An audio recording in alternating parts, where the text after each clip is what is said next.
জামায়াত রাষ্ট্র পরিচালনার দায়িত্ব পেলে কেউ জুলুম করতে পারবে না বলে মন্তব্য করেছেন দলের আমির ডাক্তার শফিকুর রহমান। সকালে ঝালকাঠিতে এক সম্মেলনে তিনি বলেন, জামায়াত ক্ষমতায় গেলে অফিস আদালতে মানুষকে হয়রানির শিকার হতে হবে না। শ্রমিক কৃষক তার ন্যায্য মূল্য পাবেন। বিচারকের আসনে বসে কেউ জুলুম করতে পারবে না। সম্মেলন শেষে নেসারাবাদ NS কামিল মাদ্রাসার মাঠে এক সুধী সমাবেশে অংশ নেন জামায়াতের আমির।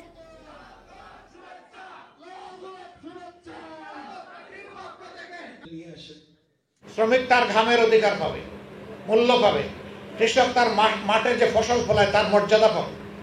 অফিসার কর্মচারী আল্লাহকে ভয় করে কলম চালাবে। বিচারকের আসনে বসে মানুষের উপরে জুলুম করবে না। আমরা সেই বাংলাদেশ চাই। আমরা কথা দিচ্ছি, এ দায়িত্ব যদি আল্লাহ তাআলা আমাদেরকে দেন, আল্লাহ ভালো জানে, তাহলে জনগণের মনে অবশ্যই ভালোবাসা আল্লাহ পয়দা করে দেবেন।